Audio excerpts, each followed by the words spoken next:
I spent 32 years hating a man I thought abandoned me. I built my life around that hatred. I became a hospice nurse because of it. Until one night, a dying patient looked at me and said, "Your mother told me you were dead." And in that moment, I realized I did not know who I was anymore. Now let me take you back to a Tuesday night in October, the night shift at Riverside Hospice, the night I met patient 47B. I live alone in a one-bedroom apartment in Columbus, Ohio. Second floor, thin walls, a window that faces the parking lot of a Walgreens. I work the overnight shift at Riverside Hospice 7 p.m. to 7 a.m., 3 nights a week. The rest of the time I sleep, eat standing over my kitchen sink, and try to remember what sunlight feels like. I chose this life, every part of it. When I was 7, I asked my mother where my daddy was.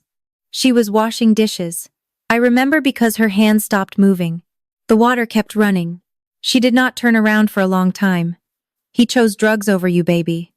Her voice cracked. "He is gone." I climbed onto the kitchen stool and hugged her from behind. Her shoulders were shaking. I said, "I will not leave you, Mama. I promise." I kept that promise for 27 years. I became a hospice nurse because of that moment.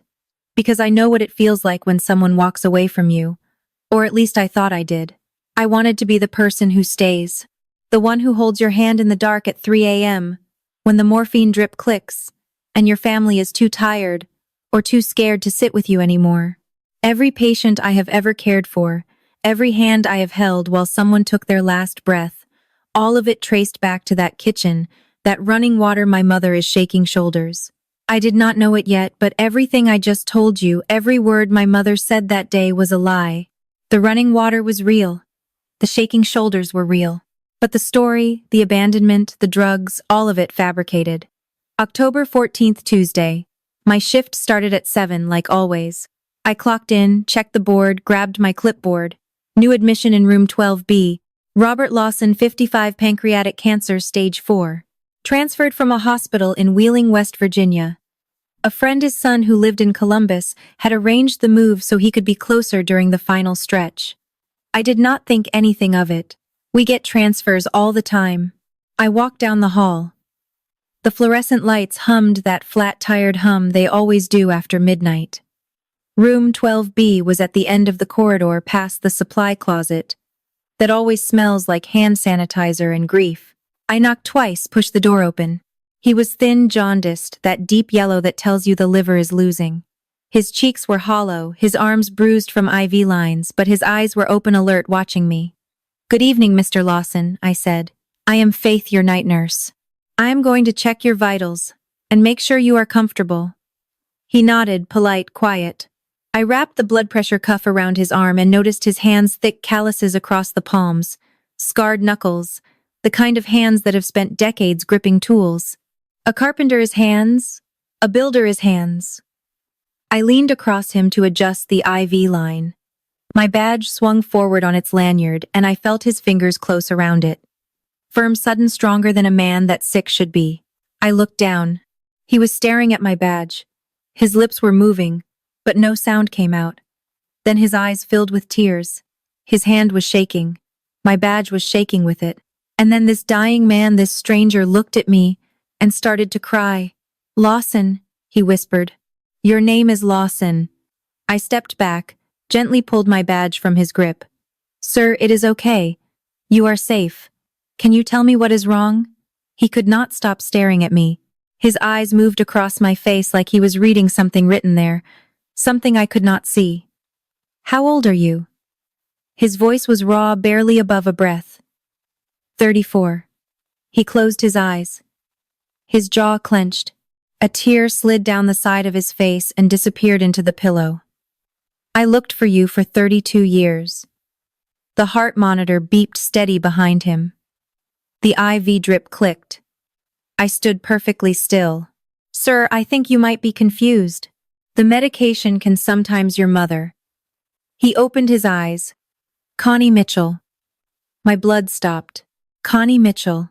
My mother is maiden name. The name she dropped the day she married Gerald Pemberton. The name I had only ever seen on my own birth certificate, shoved in a drawer I never opened. A dying stranger in Columbus, Ohio, just said my mother is maiden name. She told me you died in the car accident, he said. When you were 2, she told me you were dead. That is not. My voice was not working right.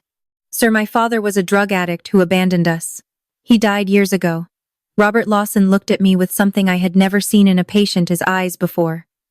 It was not confusion. It was not delirium. It was recognition. I have never touched a drug in my life, he said, and I spent every penny I had trying to find you. His hand reached for mine. I did not pull away. I am your father. Faith. I never stopped looking. My training told me he was delirious. My gut told me something else entirely. The room felt smaller. The hum of the fluorescent lights sounded louder. I could hear my own breathing, too fast, too shallow. Robert lifted his hand trembling and pointed at the chair by the window. An old canvas backpack sat there, faded green, the kind you would buy at a surplus store. It was the only personal item he had brought. Open it, he said, the folder inside. My hands moved before my brain caught up. I unzipped the bag and pulled out a manila folder, thick and soft at the edges from years of handling. The paper had that warm, aged feel, like something that has been opened and closed 1,000 times. I flipped it open. The first page was a birth certificate, Commonwealth of West Virginia, Wheeling General Hospital, Father Robert James Lawson, Mother Constance Marie Mitchell, Child Faith Marie Lawson, date of birth March 15, 1992. Below that, a photograph. A baby girl in a yellow onesie, dark hair, sitting on a patchwork quilt. I recognized the face. I have seen it in my mother's photo album, the one baby picture she kept. I turned the page. Private investigator receipts. Dozens of them. Dated from 1995 to 2018. Different firms, different cities, different amounts. All searching for the same person. Then the letters. Handwritten on lined paper. Dear Faith at the top of every one. I picked up the first letter. The date read June 1995. Happy 3rd birthday, baby girl. Daddy does not know where you are, but I am looking. I made you a birdhouse today. It is sitting on the porch in case you come home. My hands were shaking so badly the paper rattled. I stood in that hospice room at 2 a.m., holding proof that my entire life was built on a fabrication. And the man who supposedly abandoned me had spent 32 years writing letters to a daughter he was told was dead. I made it to the hallway before my knees buckled. I sat on the cold linoleum floor, back against the wall, the manila folder in my lap. The fluorescent light above me flickered once. Somewhere down the hall, a patient's call button chimed, and another nurse's footsteps answered it. I called Donna. It was 3 a.m.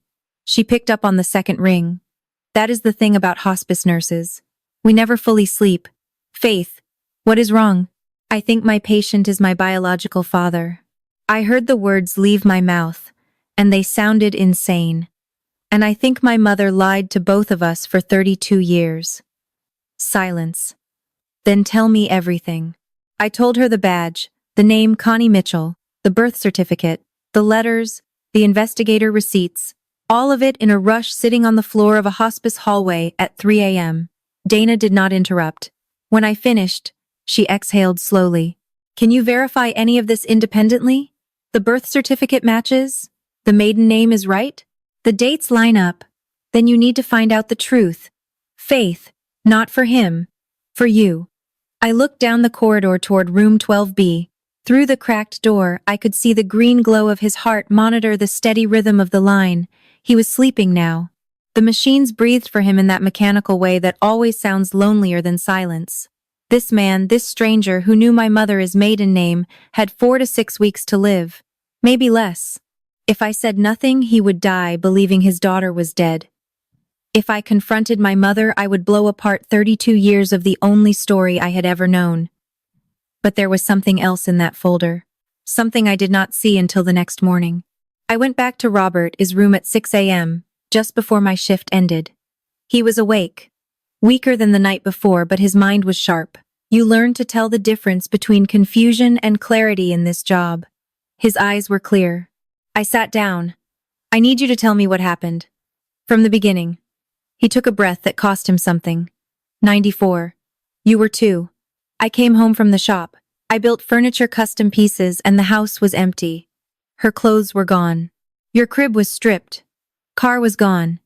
He paused, swallowed hard. 2 weeks later, a friend of hers told me. Connie said to stop looking. Said you and her got into a car accident in Kentucky while she was running. Said you did not make it. The heart monitor beeped. I said nothing. I called the police, every hospital in Kentucky. No accident report matched. No records, nothing. Then why did you believe it? I did not. Not fully. But I was 23, Faith. No money, no lawyer. Her friends swore it was true. And your mother, she just vanished. He told me about his friend Thomas Harlan, a law student back then, now a retired attorney in Wheeling. Thomas helped him file a missing persons report. They scraped together money for a private investigator. But my mother had crossed state lines, changed her phone number, started fresh. In 1994, there was no Facebook, no Google, no way to find someone who did not want to be found. Thomas still has everything Robert said. Every document, every receipt, every dead end. He gave me a phone number written in pencil on the back of a hospital menu. Call him. He has waited for this call as long as I have. I did not lose you, Faith. You were taken from me. I sat in my car in the Riverside parking lot and dialed. Thomas Harlan is number 7:15 a.m. The sun was just coming up flat and gray through the October clouds. He answered on the third ring. An older man, his voice cautious. Mr. Harlan, my name is Faith Lawson. Robert Lawson gave me your number. Dead silence. 5 seconds. 10. Then a sound I was not expecting, a 67-year-old man crying. Oh my God. His voice broke completely. You are alive. He knew who I was before I said another word. Thomas confirmed everything. He still had the files, private investigator reports, copies of the missing case correspondence with police departments across 3 states.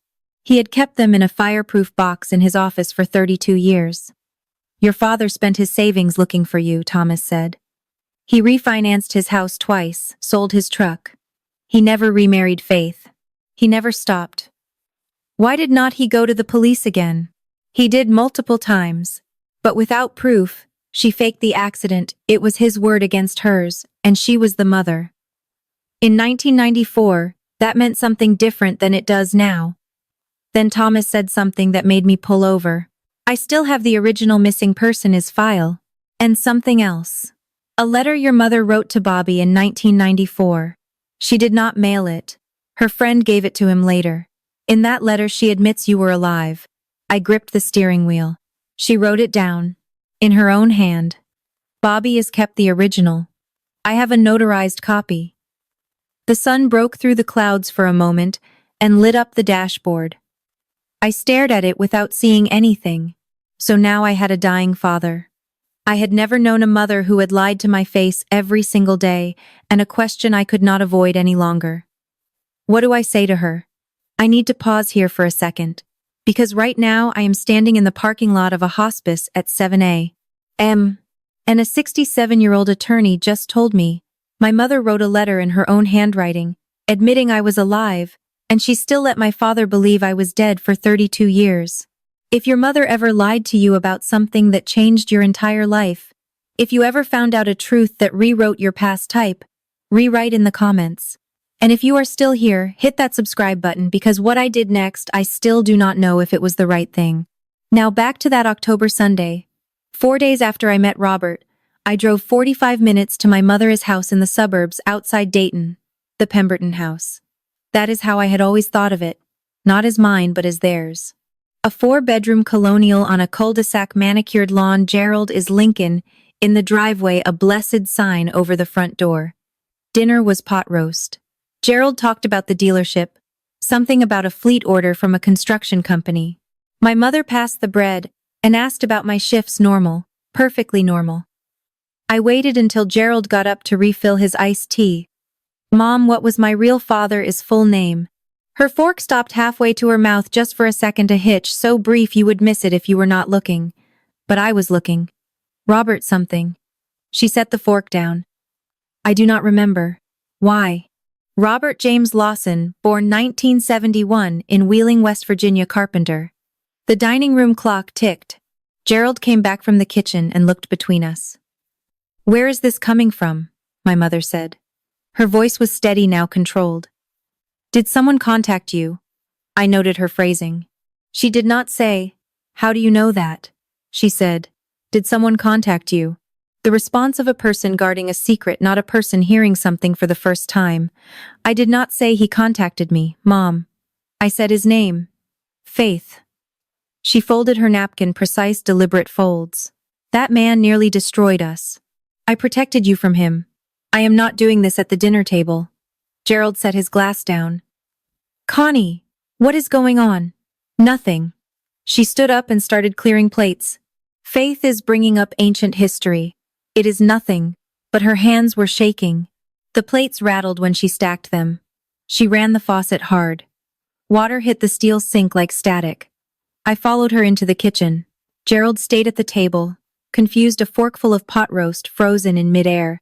Mom, he is in my hospice. She did not turn around. Her shoulders went rigid under her blouse. He is dying pancreatic cancer and he has documents. Now she turned slowly, and I watched something shift behind her eyes, a gear clicking into place. Her face softened. Her lip trembled. She pressed a hand to her chest. How can you do this to me? She said. Her voice quivered. After everything I did for you, I worked 2 jobs. I kept you safe from that man. I gave you a life. Gerald appeared in the kitchen doorway. Faith, you are upsetting your mother. Whatever this is, it can wait. It cannot wait, I said. He has weeks left, maybe less. Documents. My mother's voice changed. The trembling stopped, colder, now sharper. What documents? A birth certificate, letters, private investigator receipts from the last 30 years. She stared at me. The faucet was still running. Water pooled against a stack of dirty plates. He is a liar and a con man, she said. He always was. Connie. Gerald stepped closer. What is going on? Nothing is going on. She spun toward him. Faith is being manipulated by a dying stranger who wants attention. That is what addicts do. I watched her. The tears were gone. The trembling was gone. She had cycled through 3 emotions in 45 seconds. Grief, fragility, rage. Like someone flipping through a deck of cards looking for the one that works. She did not deny it. She did not say, "That is impossible." She said, "He is a liar." And that told me everything. I grabbed my jacket and headed for the front door. My mother was right behind me. She caught the car door before I could close it. The porch light threw her shadow long across the driveway. Gerald was still inside. It was just us. Listen to me. Her voice dropped low. Not the quivering voice from the kitchen. Not the angry voice either. This was something else. Flat, measured, surgical. That man is dying. In a few weeks he will be gone, and this will be over. All of it. You want me to wait for him to die so the truth dies with him. I want you to think about what you are doing. She leaned closer. If you bring this up again, if you tell anyone, I will make sure everyone knows you harassed a dying patient. I know people on that hospital board, Faith. The air went cold in my chest. Are you threatening my career? I am protecting this family like I always have. I looked at her. Really looked. For the first time in my life, I saw my mother without the filter of gratitude. Without the story of the brave single mom who sacrificed everything. I saw a woman who was cornered, who was calculating, and who would burn down anything, including her own daughter, his livelihood, to keep a secret. He has a letter, Mom. I kept my voice even. A letter you wrote in your handwriting admitting I was alive. The color drained from her face, not slowly, all at once, like someone pulled a plug. She stepped back from the car. I turned the key in the ignition. You did not protect me, Mom. You imprisoned me in a story you made up. I pulled out of the driveway. In the rearview mirror, she was standing under the porch light alone, arms at her sides. She did not go inside for a long time. Monday morning, I walked into Riverside with 2 cups of coffee and a headache that had been sitting behind my eyes since Sunday night. My supervisor, Karen, called me into her office before I could even put my bag down. Faith, sit down. I got a phone call this morning. I sat. A woman identifying herself as your mother called our patient services line. She reported that you are engaged in an inappropriate personal relationship with a patient. She said your judgment is compromised and that you should be removed from direct care. I set my coffee on her desk carefully, because my hand wanted to shake and I would not let it. Karen, that patient is my biological father. I just found out 4 days ago. Karen leaned back. She had been a hospice administrator for 20 years. She had heard a lot of things in that chair, but I could tell this one caught her off guard. I understand this is personal, she said, but you know the protocol. If there is a familial connection, I cannot keep you assigned to his care. I have to reassign. I nodded. I knew the rules. I had followed them my whole career. I will step back from his medical care, but I would like to visit him during off hours as family. Karen agreed. Dana volunteered to take over Robert's case that afternoon. She squeezed my arm on the way out. I will keep you updated on everything. I promise. I stood in the break room and stared at the vending machine. My mother had actually done it. She had called my workplace. She had tried to get me pulled from my father's side. Dana came up behind me. She is trying to separate you from him before he dies, so the truth dies with him. Then Karen mentioned something that would matter later. By the way, your mother, Connie Pemberton, she is getting a community service award at Street Matthews this Saturday. She invited the hospital. Did you want to go?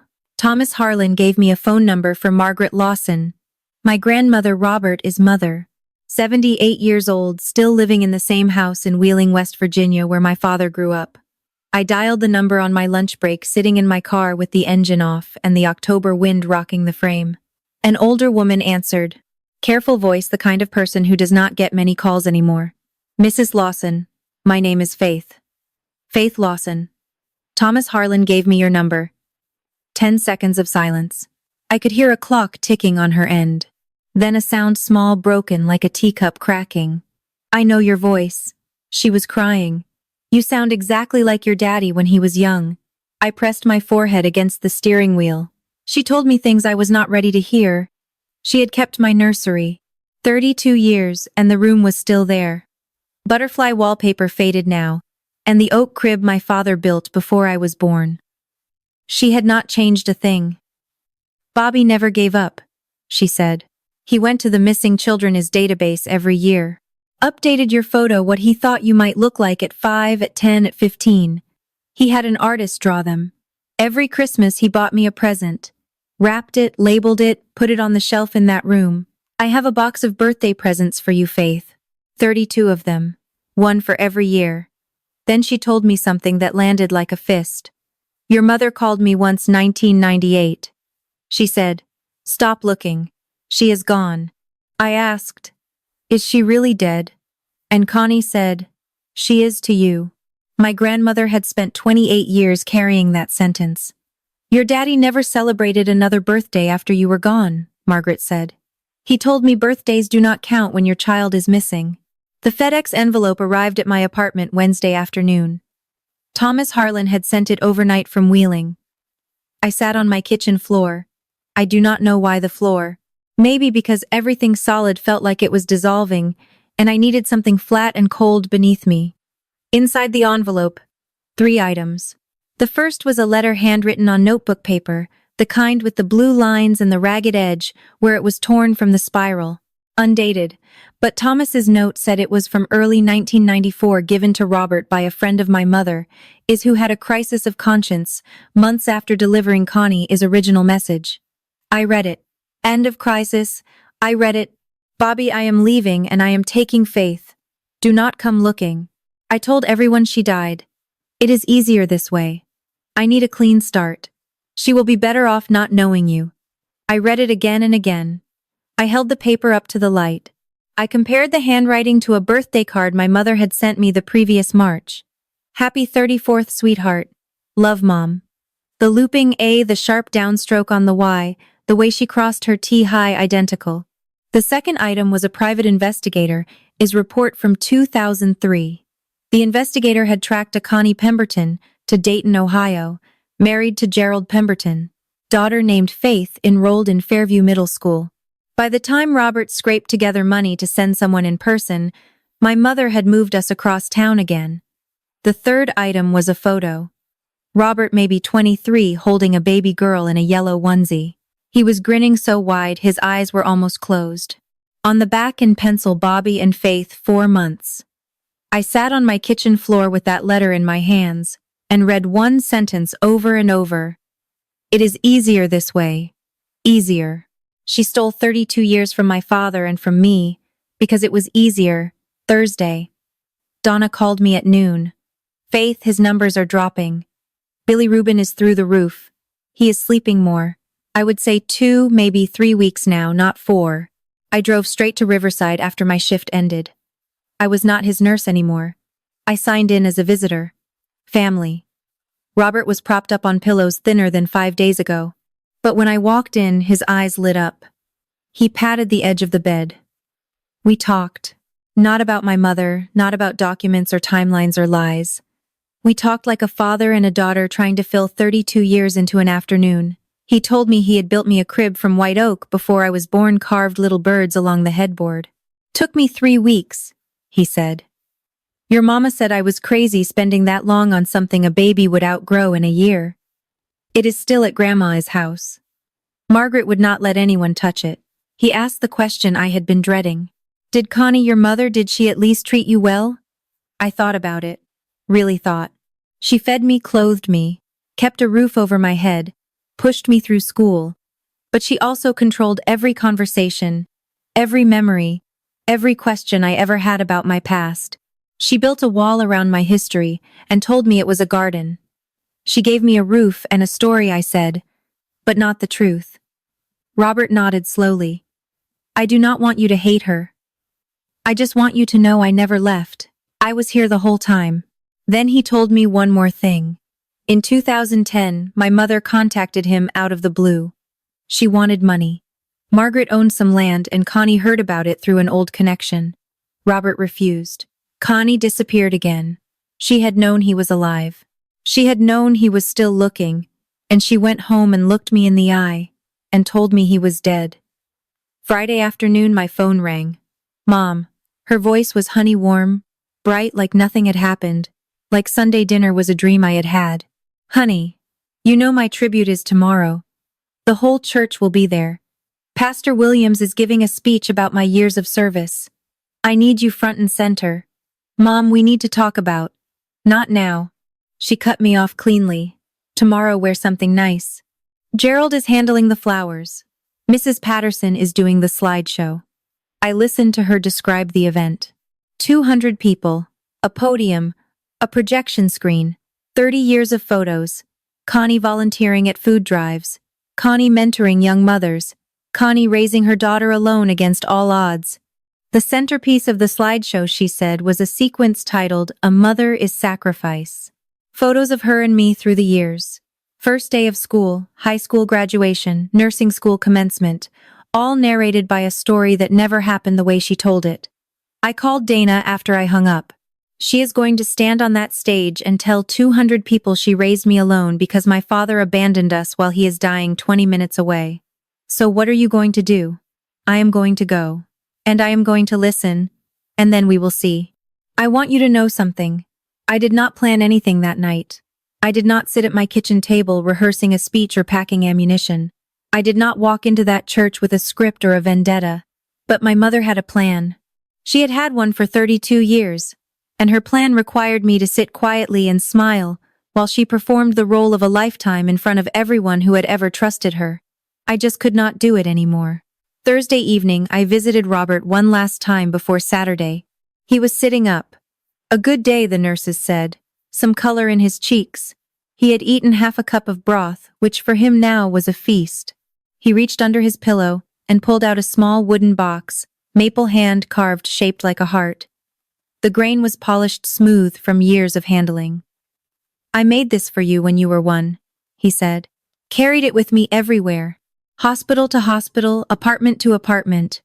It was the only thing I never packed in a box. I opened it.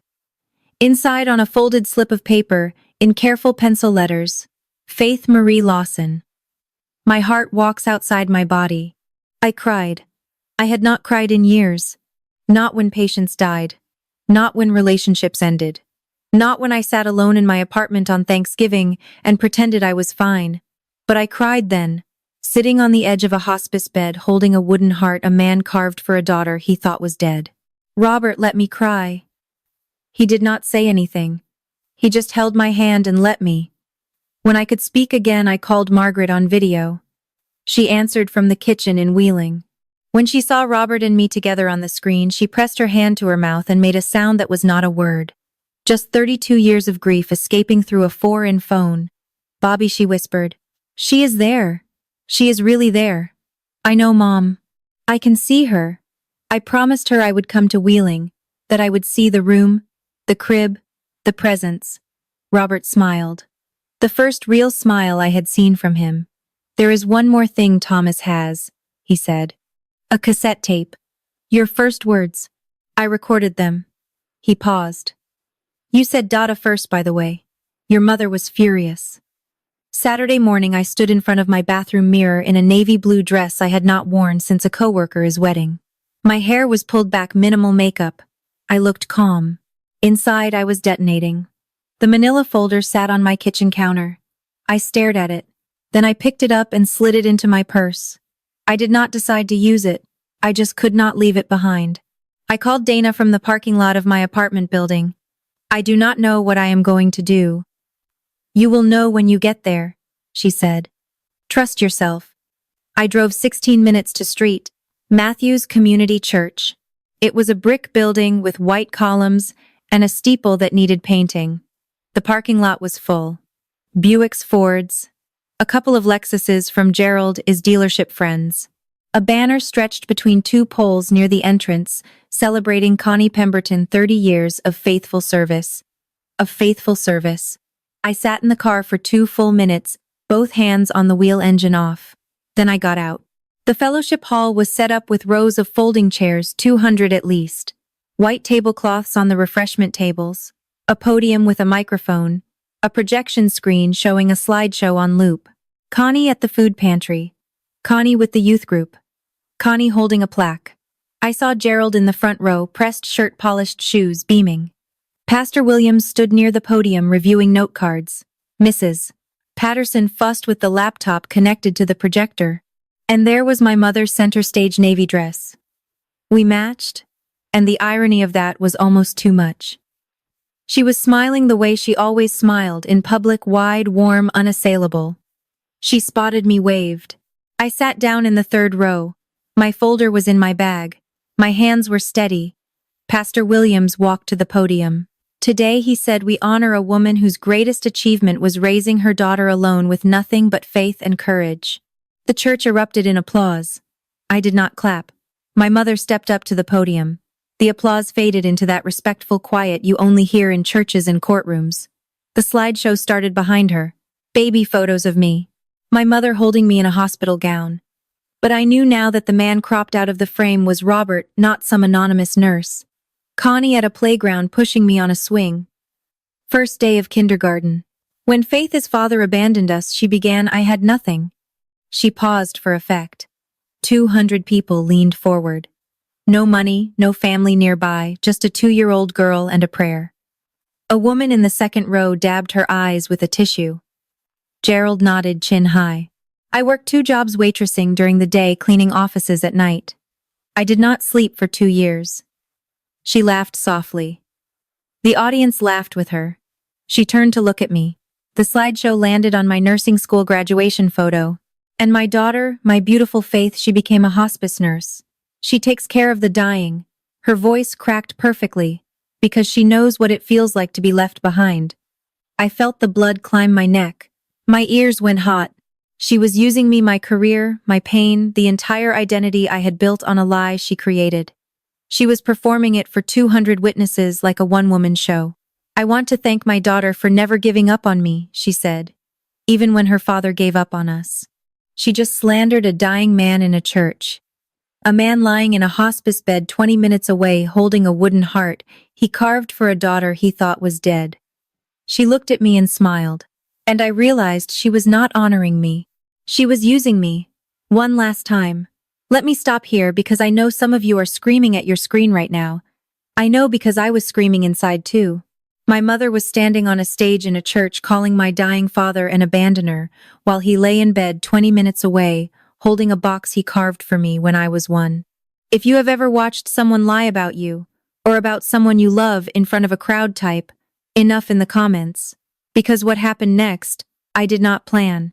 But I could not sit there not one more second. Here is what happened. The applause rolled through the room like a wave. My mother stepped back from the podium glowing. Pastor Williams moved toward the microphone. Thank you, Connie. That was beautiful.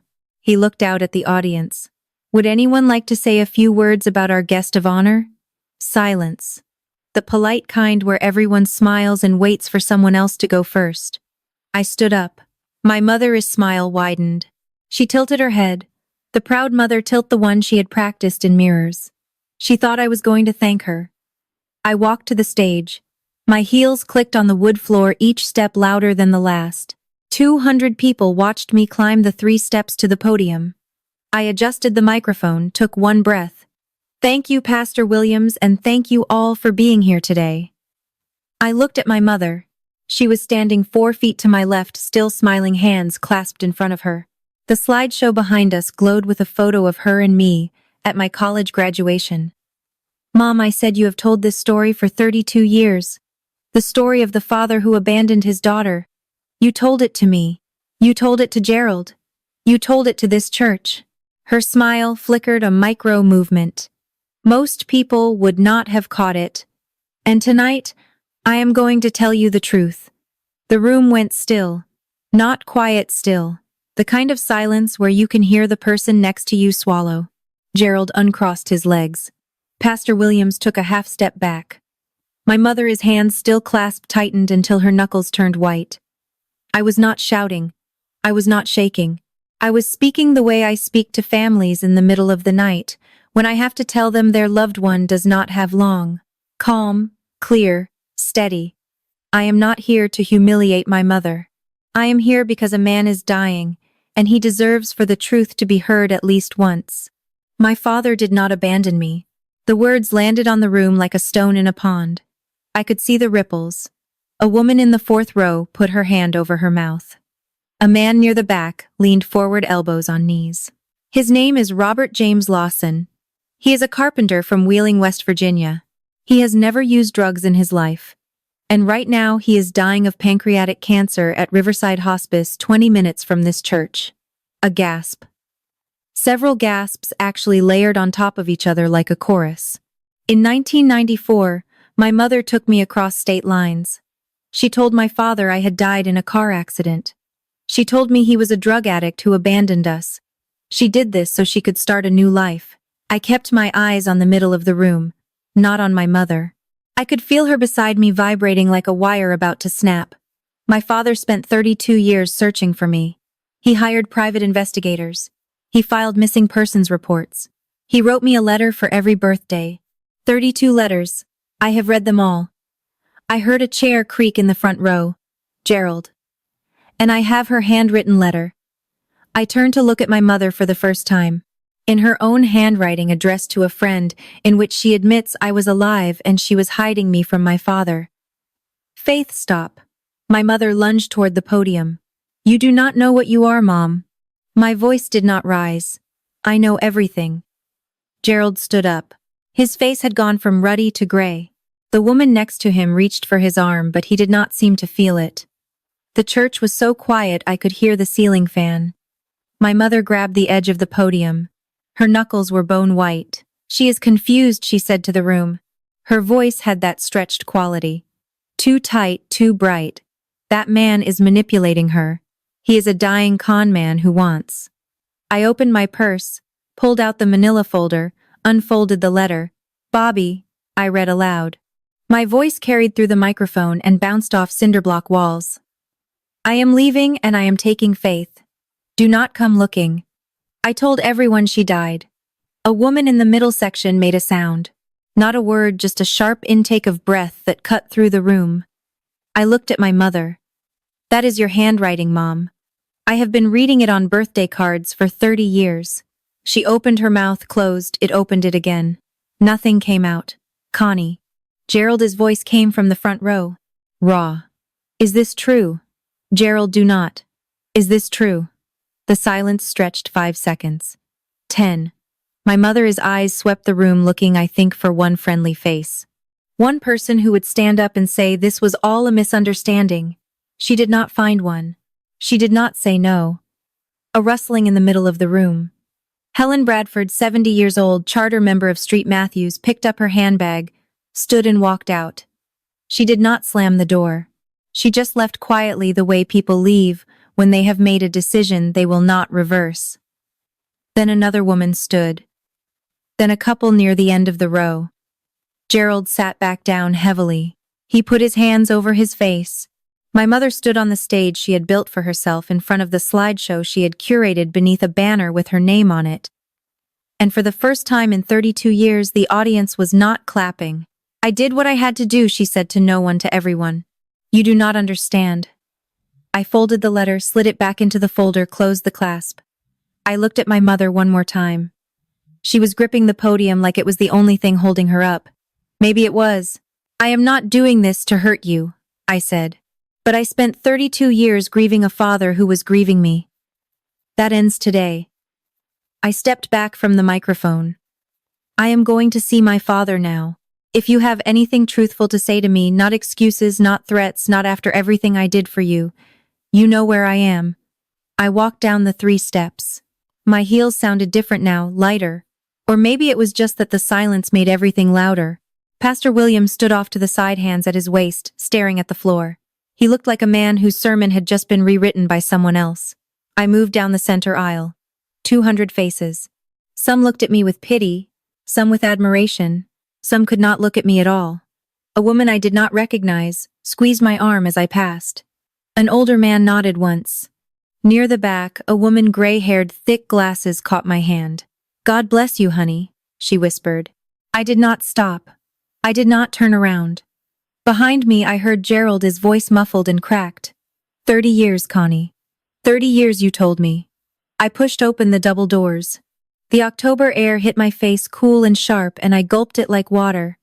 My car, my keys, the engine turning over. I am not your prop. I am not your story. I am Robert Lawson, his daughter. And he deserves to hear that from me before he dies. I drove straight to my father. I did not look back. I walked into room 12B at Riverside Hospice at 6:47 p.m. The sun was going down outside the window, throwing long amber light across the linoleum floor. Robert was awake. His eyes tracked me as I came through the door. He looked smaller than he had Thursday. The disease was eating him faster now. But his face, when he saw me, did something that broke and rebuilt my heart in the same second. He smiled. I sat down, took his hand. His skin was paper-thin and warm. Dad. I had never said that word to anyone in my life. It tasted unfamiliar. Right. I just told 200 people the truth. His eyes filled. He did not have the strength to cry properly. His body could not spare the water. But the tears came anyway, slow tracking down the hollows of his cheeks. He squeezed my hand, weak but deliberate. I pulled out my phone and called Margaret. She answered from Wheeling, standing in her kitchen. I could see the yellow curtains behind her. When the video connected and she saw us, her son and her granddaughter, together in the same frame, she pressed both hands to her face. Bobby, she said through her fingers. She is there. She is really there. I know, Mom. His voice was a thread. I can see her. We found her, Margaret said, after all this time. You found her, Bobby. She was sobbing now. You never stopped. I held the phone between us so they could see each other. Robert, his hand found the screen and touched it. Touched his mother's face through the glass. We stayed like that. 3 people in 2 cities connected by a 4-inch screen and 32 years of loss. I read him his own letters, the ones he had written me, the ones I had never received. He listened with his eyes closed and a small, tired smile. I am here, Dad, I said. I am right here and I am not leaving. Sunday morning. My phone buzzed at 8 a.m. Gerald. I almost did not answer. But something in me, maybe the nurse, maybe the daughter, picked up. Faith. His voice sounded hollowed out, like someone had scooped the inside of him clean. I need to talk to you. Not about your mother. About me. I waited. I did not know. A long exhale. I swear to God. Faith, she told me your father was a violent drug addict who tried to hurt you as a baby. She said she barely got out. She cried when she told me. I held her. I stared at the wall of my apartment. A crack ran from the ceiling to the window frame. I had never noticed it before. I found out last night that she has been lying to me for 30 years. About where she came from, about who she married, about how she ended up in Dayton. He paused. About everything. Where are you? Motel off Route 35. Could not sleep in that house. Cannot even look at the photos on the wall anymore. Everything in those frames is a prop. Gerald, this is not your fault. I know that in my head. His voice cracked. But I raised you, Faith. I drove you to school. I taught you to change a tire. I walked you to the door on prom night and told that boy, if he did not have you home by 11, I would sell his daddy's Chevy for parts. I almost smiled. And now I find out your real father was out there the whole time looking for you, spending every dollar he had, and I was just the replacement. You were not a replacement, Gerald. You were the only father I knew. And that matters. He was quiet for a while. Then she called a lawyer this morning. I do not know what she is planning. Neither did I. Monday afternoon my phone buzzed while I was charting. Front desk at Riverside. Faith, there is a woman in the lobby asking to see Robert Lawson. Says she is family. I knew who it was before the receptionist finished. I walked down the corridor and pushed through the double doors. My mother stood in the waiting area in slacks and a cardigan purse clutched against her chest. She looked like she had aged 5 years in 2 days. Her makeup was careful, but her eyes were swollen underneath it. I want to see him, she said. Why? Because I need to explain. Explain what? I kept my voice level, clinical. That you told him his daughter was dead. He already knows why you did it, Mom. He is known for 32 years. Her jaw tightened. The softness dropped. I watched it happen. The mask going back on. The calculation clicking behind her eyes. Fine. Then I will tell the hospital you are emotionally compromised and should not be anywhere near patients. I am not his nurse anymore. You already got me removed from his care, remember? She blinked. Her mouth opened slightly, then closed. I could see her running through her options, flipping through the cards again, and coming up empty. Mom, here is what is going to happen. I took one step toward her.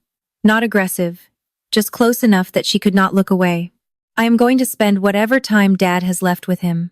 You can either accept that or do not. But you do not get to control this. Not anymore. She stood in the lobby fluorescent light, washing out what was left of her composure. A nurse walked past and glanced at us. A visitor flipped a page of a magazine without reading it. You controlled the story for 32 years, I said. That is over. You do not get to write the ending. I turned around and walked back through the double doors. The fallout came in pieces the way it always does in small communities. Not one explosion, a series of cracks spreading outward. Tuesday. Pastor Williams called me.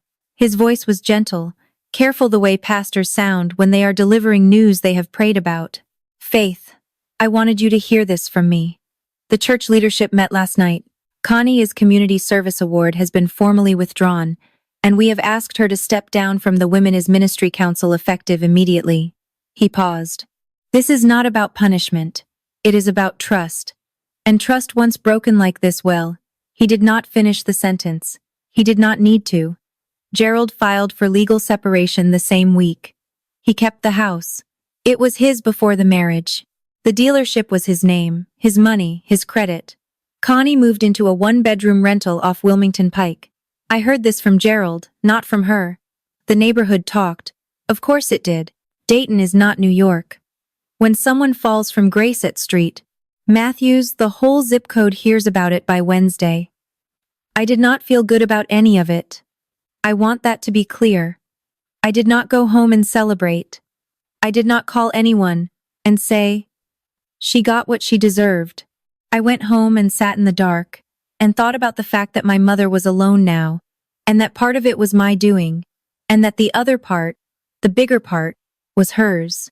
Dana said it best. She came over that night with Thai food and 2 bottles of water.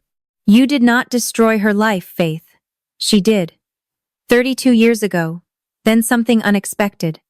A woman from the church, Louise Parker, 70 years old, called me out of the blue. I need to tell you something, she said. In 2008, a man came to Street Matthews looking for Connie Pemberton. He asked if she had a daughter named Faith. I said yes, and he started crying in the parking lot.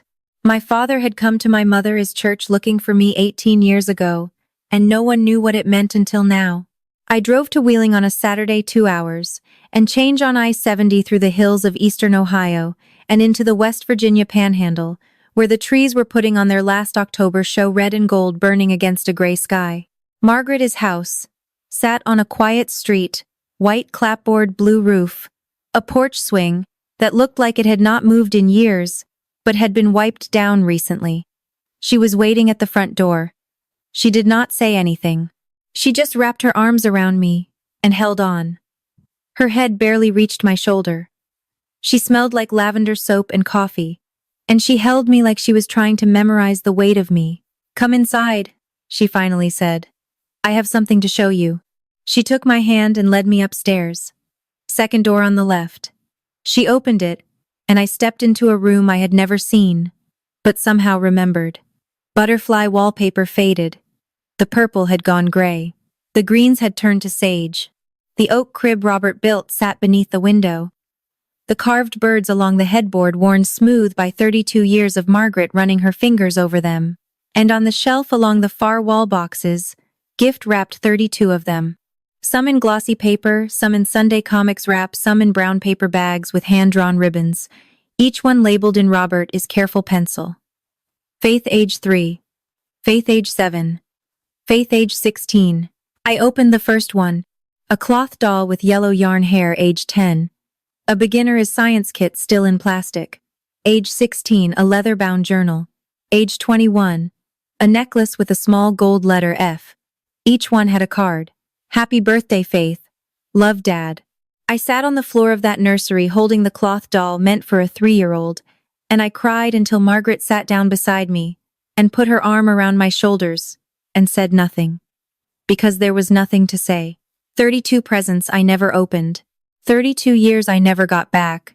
But I was here now, and that had to be enough. 2 weeks after the tribute, Robert had a rally. Hospice nurses know about rallies. They come near the end. A sudden burst of clarity, of energy, like the body gathering everything it has left for one final surge. Some families mistake it for recovery. We know better. He was sitting up when I walked in, not propped, sitting on his own. His eyes were clear, his voice stronger than it had been in days. "Bring me that box," he said, pointing to the wooden heart on the bedside table. I handed it to him. He turned it over in his hands, ran his thumb along the grain. "I made this from a piece of maple that fell in my mom's backyard," he said. "The day you were born, I sat on the porch and carved it. Took me 4 hours. Your mama was asleep in the hospital. I just sat there carving, thinking I am somebody's father now." Margaret had driven up from Wheeling. She sat in the recliner by the window, her coat still on her purse in her lap. She watched her son the way mothers watch their children, with a love so heavy it bends the light. "You look so much like my mom when she was young," Robert said to me. "I heard that," Margaret said. He grinned. Then he got quiet.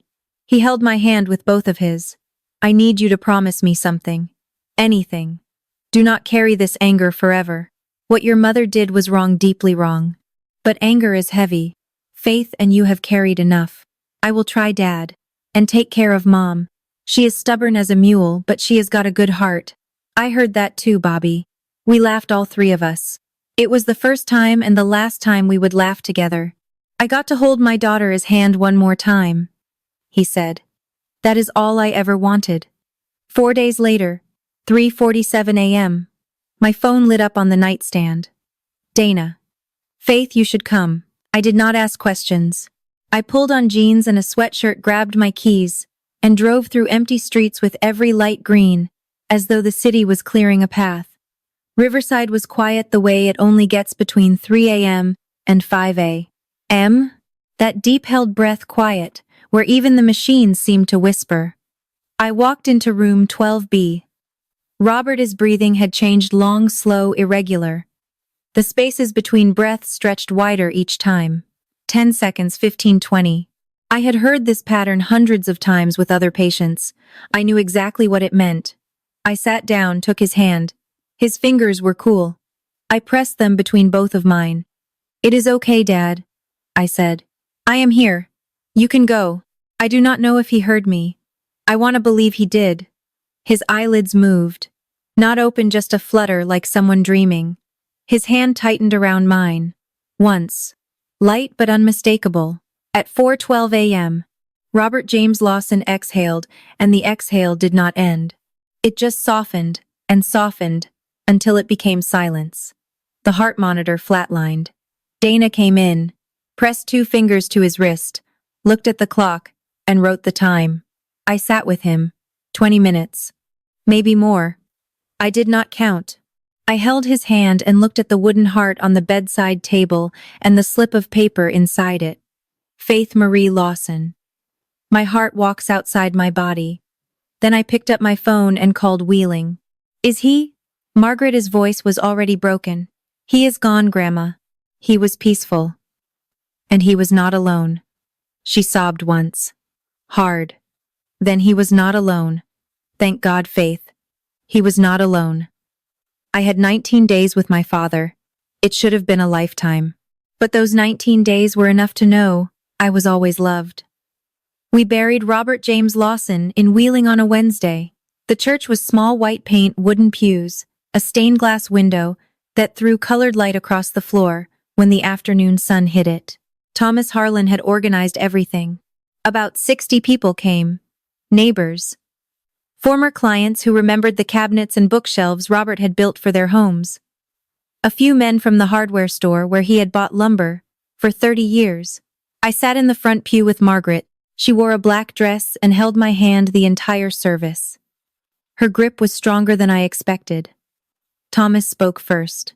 He told the room about Robert's craftsmanship, the joints he cut so precise you could not fit a hair between them. He talked about the kind of neighbor Robert was. The one who showed up with a chainsaw after a storm. The one who fixed your porch railing and would not take money for it. Then he talked about me. "Bobby Lawson spent 32 years looking for his daughter," Thomas said. "Some of you thought he was holding on to false hope. Some of you told him to let go. He never did. And 3 weeks before he died, Faith walked into his hospital room. That is not a coincidence. That is a father's love refusing to quit." I stood when Thomas finished. I had not prepared remarks. I did not need to. I only had 19 days with my father, but in those 19 days, he taught me more about love than I learned in 32 years of lies. After the service, they came to me one by one. "Bobby talked about you every day. He always believed you were alive. We thought he was crazy. He showed us your baby picture every Christmas. Every single one." Thomas handed me a cardboard box. Inside the complete file, the original letter, and a cassette tape. I played it in Margaret's kitchen that night. A baby's voice laughing. Then da-da-da-da up. Margaret and I listened to it 3 times 1 month after the funeral. I met my mother at a coffee shop on Main Street in Dayton. Neutral territory. Not her house. Not the church. Not Riverside. She looked different. Thinner. Her hair was flat, unstyled. The first time I had seen her in public without it done. Gerald had filed for divorce. The church had gone quiet. The phone had stopped ringing. She sat across from me, with a cup she did not touch. "Faith, I know what I did was Mom." I set my hands flat on the table. "I am not here to punish you, and I am not here to forgive you. Not yet. Maybe not ever. I do not know." She flinched, but she did not interrupt. "Here is what I need you to understand. You stole 32 years from me, and from my father.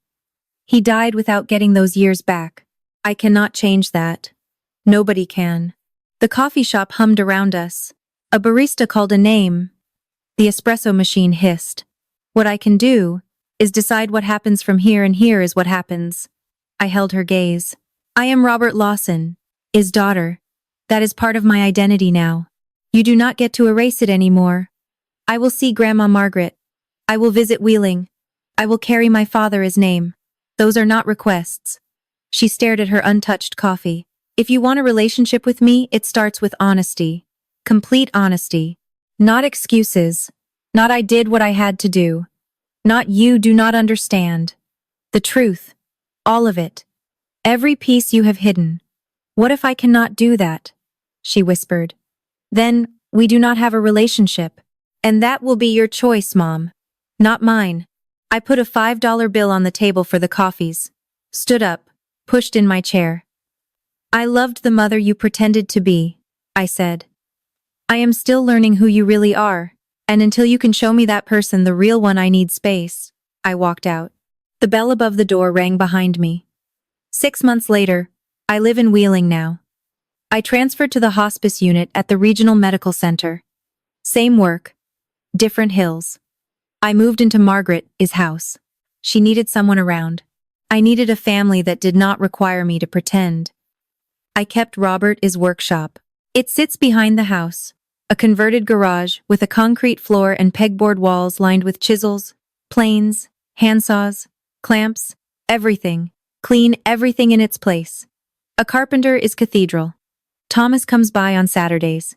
He is teaching me how to use the lathe. I am terrible at it. My first attempt at a bowl looked like a lopsided hat. Robert would have laughed. Every morning I drink my coffee in the workshop. I sit on the stool Robert built, maple, 3 legs, no wobble, and look out through the open bay door at the backyard. The same backyard where the maple tree dropped the branch he carved into a heart-shaped box for a baby girl he had just met. On the workbench in front of me, the heart box, the gold F necklace, the photo of him holding me at 4 months, and 32 letters held together with a rubber band. I have read them all. Some of them twice. Some of them 100 times. Each one is a year. Each one is proof. Margaret calls from the kitchen. Faith, breakfast. Coming, Grandma. I look around the workshop one more time. Sawdust in the corners. A half-finished birdhouse. Robert never got to complete the smell of oak and linseed oil. His hands were everywhere in this room. His patience, his stubbornness, his love. I lost 32 years, but I gained something my mother could never fabricate and never take away. The truth. And a family that never stopped looking for me. My name is Faith Lawson. I am a hospice nurse. I am Robert Lawson, his daughter, and I was never ever abandoned. So that is my story. If you really like our videos, please do not forget to like, share, and subscribe. Have a great day.